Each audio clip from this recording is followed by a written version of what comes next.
most fitting case of vigilante justice you've ever heard of. The man's name was Ken Rex McElroy. He terrorized a small town he lived in for years. He was accused of regularly stealing from his neighbors, stuff like livestock, gasoline, and antiques, robbery, harassing, assaulting, graping women, 2 as young as 12, destroying property, including burning down his wife's parents' house when she tried to leave him, assault, including shooting at least 2 people. He was charged with various crimes at least 3 times a year, but he had an incredible lawyer. Man was only ever charged with anything once. He used to intimidate witnesses against him by following them or parking outside their homes and watch them until they were too scared to testify against him. That one time he was charged, by the way, he shot a grocer in the neck with a scatter shooty bang bang. For that he was given a charge of 2nd-degree assault. Max 2-year sentence. But he appealed, of course, and got out on bail. So he goes into a bar and loudly threatens to murder said grocer who survived the shooting to the neck, by the way. All that did was get his trial pushed back. Anywho, the town had a meeting. Then a big group of them went to the bar where Ken liked to drink and shot him in the goddamn head. I have actually been aware of the Kevin Rex McElroy story for a really long time. I watched Count Dankula's Mad Lads video on it, and honestly, a lot of his Mad Lads videos are so fun and interesting to watch. But this raises an interesting question of if there is a general menace to society going about doing things on repeat and the police, the justice system, what have you, aren't doing their job, should the general populace just put up with it? I mean, I should hope this isn't a controversial statement to make, but I really have zero respect, tolerance, or sympathy for rapists, murderers, or anything of that ilk, to be honest. And if an individual does come along and this person decides to fool around and find out and that person does something about it when no one else did, when the police didn't bother, when the justice system did not do what it's supposed to do, then frankly, life moves on. Another case, Yadav. To quote the Wikipedia article, he was an Indian gangster, robber, home invader, kidnapper, serial rapist minus the G, extortionist, and serial killer. He terrorized a poor slum to the point nearly every single woman in this community had been assaulted by him, and the daughters were just kept inside. He never got in trouble, though, because he bribed the police and only targeted Dalits. Basically, the untouchable caste in India. Seriously, the list of crimes is horrifying, just skimming the article. It all came to a head when he turned his attention on a young woman who was studying to go to college and help the community. She stood up to him, and it ended with her threatening to blow up her house if they broke in. She called the police during the standoff, but they never came. That was the last straw for the neighbors. A mob formed and chased off his men by stoning them and then burning down his house, and he went to the police to get himself arrested for his own protection. When they took him to the court for trial, a mob was waiting and he actually threatened them. The police did nothing. More than that, one of his accomplices tried to pass him a knife, and the police only stepped in after the mob protested that. The next day, he was attacked and beaten, but he was rescued by the police. The police had no intention of actually punishing him and set up his bail hearing in another city. Hundreds of women marched from the slums armed with knives and chili powder, and well, I think I'll just quote the Wikipedia article. Yadav was then lynched by the mob of 200 to 400 women who showed up. He was stabbed at least 70 times and chili powder and stones were thrown in his face. The chili powder was also thrown into the faces of police officers who guarded him. The police officers, overwhelmed and terrified, fled immediately. One of his alleged victims also hacked off his penis. The lynching occurred in Nagpur District Court No. 7 on the marble floor of the courtroom. As he was being lynched, Yadav was horrified and shouted, "Forgive me. I won't do it again." The women passed their knives around and kept stabbing him. Each woman agreed to stab Yadav at least once. The mob continued attacking his corpse post-mortem. Yep, one of the most brutal lynchings ever. If you think it wasn't justified, I'll quote one more part from the Wikipedia article about his arrival at the court, which I think sums up his character quite well. Yadav walked in and was confident and unrepentant. At about 2:30 to 3 p.m. when Yadav appeared, he saw a woman he had assaulted. Yadav mocked her, called her a prostitute, and said he would do it to her again. The police laughed. Even when faced with a mob of his victims, he was still mocking them. This monster only felt remorse when he was literally about to die. And worse, the police laughed. If that mob had any lingering doubts, that moment definitely 100% made it clear that the police would not do anything to ever see Yadav face actual justice. 100% justified vigilante justice at its finest.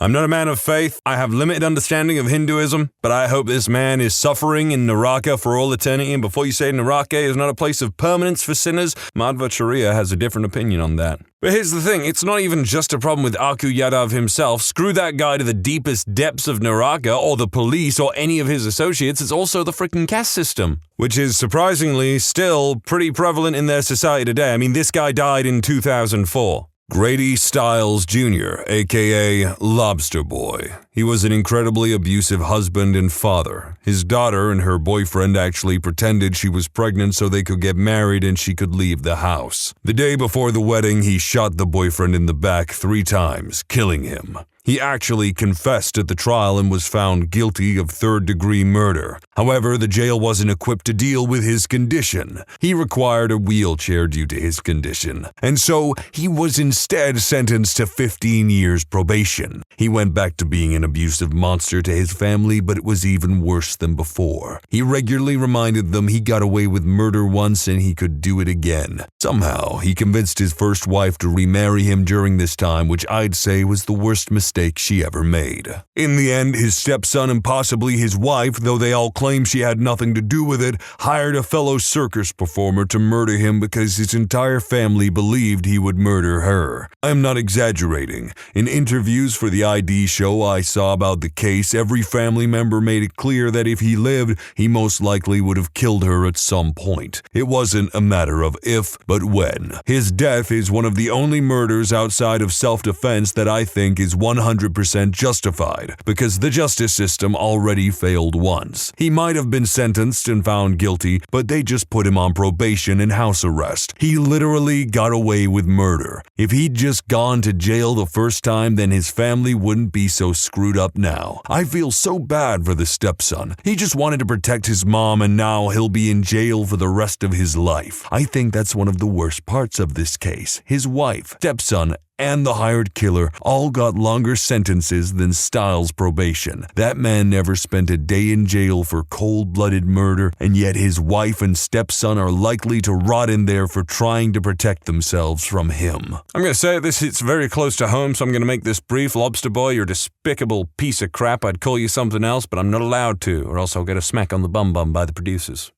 In my hometown, we had a drunk named T. He was in his 60s when this happened. T was slightly mentally handicapped and always walked home from the bar. One night, a group of teenagers grabbed him and beat him with a crowbar. Miraculously, T lived. Once the names got out of who did the crime, they all got out because they were 16 with probation. A group of guys, most of them over 6 foot and big, found the boys one by one and beat the living tar out of them. Then many of us in town donated and paid all T's medical bills off, and the money raised paid for him to live in a nice apartment the rest of his life. So I understand to some degree why young children and teenagers are defended or protected from the consequences of their own actions by the law, but in this case, beating a man with a crowbar in the street is nothing but savagery. Screw them kids. Otherwise, though, I'm glad that this actually had a happy ending rather than just getting revenge, because revenge is cool. Revenge is rad. Don't let The Last of Us 2 tell you otherwise. Revenge is the sickest thing you can ever achieve. I'm joking. Hands up anybody who has heard of the Derlevanga Brigade. This was a Nazi unit recruited from convicts and guys released from asylums and was so brutal that even other Nazis were disgusted by their atrocities. Their particular forte was massacring defenseless Slavic civilians, including murdering an entire kindergarten full of kids with bayonets. Evil Schweißkerl, to say the least. Their leader was a convicted rapist, sadist, and all-round unstable thug, Oskar Derlevanga. After the war, he was captured by the French and imprisoned, where he reportedly died of war wounds. What is more likely is that some payback happened. Remember how Derlevanga loved slaughtering Slavs? Derlevanga's guards happened to be Polish. I suspect this choice of guards was entirely deliberate. The result was that Derlevanga got beaten to death. I have nothing to say except they are an actual factual Nazi, and I don't really care or feel bad about anything that happens to them. This is nowhere near the severity of most of these stories, but since it was close to home, when my daughter was in high school, she was tall and very attractive. She got a lot of attention from boys. One in particular was a jerk. Scott would not leave or take no for an answer. He would harass her because she had no interest in him. But she is very independent and never complained to us. She has always taken care of her own business. One day between classes, she stopped to get a drink of water. She stood there for a minute chatting with her friends, and Scott, showing off for his idiot pals, slid on his back behind my daughter so he could take a look up her dress. When my daughter looked down, Scott starts saying something like, "She's wearing pretty pink panties today." My daughter, a star on the soccer team, kicked Scott very hard in the ribs. That evening I get a call from a man I have met, Scott's dad. They are in the ER. Scott has 2 broken ribs. I had no idea how this related to me. Then he told me that Scott told me that my daughter did this to him. I was expecting him to say he was going to sue me or something, but what he said was, I questioned Scott as to what he did to get kicked and how he was in such a position. I found out why your daughter kicked him, and she should have kicked him a few more times. I will have him apologize in writing, and furthermore, he will be grounded, I say grounded, until the end of school. But if you will, apologize to your daughter for me. Of course, my wife and I had a talk with her, relayed the message, and told her not to withhold good news. I have a lot of respect for a dad who did the right thing. I would bet that Scott turned out to be a better man. I certainly hope so as well that Scott turned out to be a better person. I know quite a few people who gave people, and even myself, a lot of crap in high school, and there'd be fights, insults would be tossed about and whatnot. And as a matter of fact, one of them that I know who I really, really disliked for a long time, was a snotty little brat for most of his life, has actually grown up to be a fairly respectable individual. TLDR, father gets ultimate revenge on a pedophile who'd raped his son and got away with it in court. Sorry this is long, but it requires an intro of some sort. Years ago, I remember my family watching Phil Donahue. Y'all remember him, right? He kind of set the standard for talk shows and doing it in an investigative manner. But he had standards and wouldn't allow a Jerry Springer-like atmosphere. He'd present something or someone with controversial ideas or ideologies, or have people famous because this or that happened, or the subject of sensationalist news stories, human interest stories, all sorts of things that he thoroughly educated people about. Then he'd let his audience have the floor to ask questions freely. Anyway, one episode was a man about 40s or so. He'd just been, I think, either acquitted or done some time. I don't remember that part. But he had a son that was raped by a pedophile, and his son had been forced to testify in court at maybe age 9 or 10 and had to give extremely horrible and graphic testimony retelling of what the man had done to him, to the point he got sick on the stand and began vomiting. It was obviously horrendous to have been forced to watch, being the boy's father and mother. Well, the pedo got a not guilty verdict for a lack of physical evidence, regardless of what the little boy had said on the stand, something that happens all too often. So the father, who was a religious man, and I think they were from Texas, if I'm not mistaken, broke into the pedo's home and basically, I guess, held him at shooty bang bang point and told him, "You and I are going to pray." He told the pedophile, "Yes, you and I are going to pray. You are going to ask God for forgiveness for what you did to my son, and I am going to ask him for forgiveness for what I am about to do to you," and blew his brains out. I was not very old myself, maybe 12 when I saw that episode, and it totally galvanized me, and I loved that show till it went off the air. Hoo-wee! You're gonna ask God for forgiveness, and I'm gonna ask him to forgive me for what I'm about to do to you. That is some action movie stuff, man. Say what you want about Texas, say what you want about Texan boys, but, oh man, when they want revenge, they get it. In Brazil, I have a resident for 2+ years. It is a common practice to cut off the fingers and hands of captured thieves. A lot of the time they will also get beaten, almost to death with planks, like 2x4s, etc. It is also common for them to take a bullet to the hand, leg, etc. Rapists, thieves, and others who are shunned are usually subject to this kind of torture. Many times they will be dismembered with a machete or disemboweled as well. Beheadings are common, but they will usually take place after the victim has went through some significant torture. I have personally seen an alleged rapist from Sao Paulo get captured by the victim's brother. The rapist was about 20 or so. The girl he raped was about 11. They caught him, beat him in the street, then took him in an alley and hacked him up with a machete. It really isn't hard, people. Just keep your dirty little hands to yourself.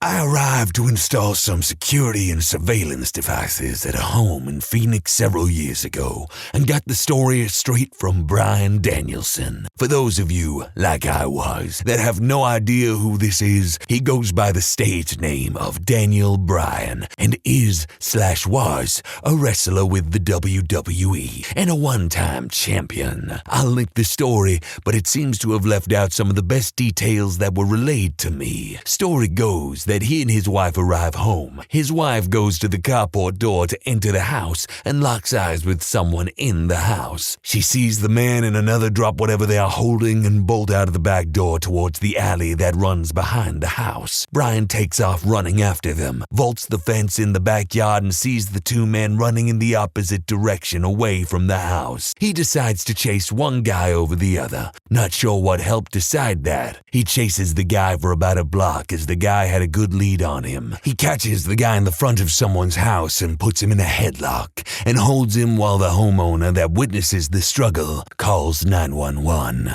The police were quick to arrive as another homeowner had already called about the suspicious vehicle parked at the end of the alley that happened to belong to the would-be burglars. Even more impressive about this is that Brian had very recently undergone neck surgery and was still capable of chasing down and subduing someone intent on getting away. Pro wrestling may be scripted, but this dude was obviously more than capable of handling himself. Also, he and his wife, Brie Bella, were some of the nicest and down-to-earth celebrities that I have met in my line of work. It's not hard, people. Just keep your sticky little fingers to your goddamn self. But anyway, this actually reminds me of the story about Dolph Lundgren. Apparently, supposedly, his Marbella home was being robbed by 3 different people. And for those of you who don't know who Dolph Lundgren is, Rocky IV, Ivan Drago, man was built different. Like I said, I'm not a man of faith or anything like that, but if God is real, he built Dolph Lundgren with the good stuff. Some people out there are just built female dog made. I can't say that word, so female dog made, but Dolph Lundgren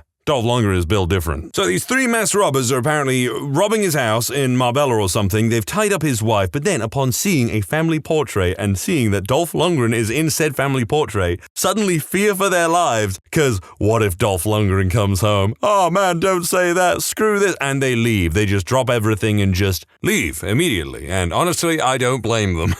A man's son was abducted by his karate teacher and raped over quite a long period of time. The police caught him, and as they were bringing him through the airport, his father pretended to be on a payphone. When the rapist and police walked by, he turned around and shot the rapist in the head, killing him instantly. This was all caught live on the news. The father wasn't charged with murder. He received 5 years probation. Gary frickin' Plauché. I love this story. It's a horrible story. It's a horrible story when you get down to it because of the victimization of his son. And you see, the context behind it is that the karate instructor of the son was kind of sort of friends with the family to some degree, like they were on good terms, and then suddenly the kidnapping happened. He flew across the freaking country and stuff to get away, I think. And I think to a very large degree, Gary felt responsible for not being able to protect his son from this guy. So he took actions into his own hands and killed him. But his son actually made a really nice post about his father not too long ago. I remember liking and retweeting it. It went something along the lines of, a lot of people know his father for this thing, obviously, but here's what I knew my father as. He was a kind, gentle man, and there was a nice picture of him painting Easter eggs and stuff, I think. Rest in power, Gary, that's all I gotta say. Rest in frickin' power. I mean, you just did what any decent father would do if they found out something like that had happened to their child. Marvin Heemeyer, a.k.a. Killdozer. I linked the wiki for him, but he is an absolute legend. I will summarize what he did and why he did that. Be careful what you read about him, because not all of it is true. So Marvin owned a muffler repair shop. The town wanted to build a concrete factory. They offered him a very low amount of money for his property. He denied. He basically asked for $1 million. His only source of income was the shop, and if he lost it, he would be out of a job. They end up not buying his shop and building it right outside of his shop. In fact, it blocked the way he got from his house to his shop. Cue zoning disputes. He petitioned to no avail to get them to move it. Multiple times, may I add. Many other things added to his rampage. He was fined for many things from the city council, likely as revenge. In fact, they expected him to pay $80,000 to connect his shop to a sewer line that was too far away. After the factory was built, it was impossible for him to even connect it. The rampage. You have to know he did not kill anyone, besides himself. He actually stopped in front of the buildings that had people in them to let them out. Some people claimed that he fired at police, but it was known he fired at propane tanks. He had a list of buildings to destroy, and he destroyed all of them. There was a local Catholic church and names of people who wronged him. We don't know if he planned to kill these people or why the church was there. In fact, he believed God willed him to do what he did, and that was the reason he wasn't given a wife or children, so he could do it without remorse for them. His tank was a bulldozer that he suited with armor, a foot thick in some places. He used metal and concrete using his welding skills to hold it together. He made 2 shooting holes, and it was resistant to explosions and small arms fire. In the end, after it stopped moving, he deleted himself with a shot in the head. It was estimated he did around $10 million worth of damage. Now, if you believe what he did was wrong, that is your opinion. The police didn't help him. The city council didn't help him. The mayor didn't. No one did. He took it into his own hands, which is what vigilante justice is. Killdozer. I freaking love the Killdozer story. Another Mad Lad story from Count Dankula that people must watch. It is insane. This man was pushed to the utter limits by crap-eating bureaucrats. God, I hate bureaucrats.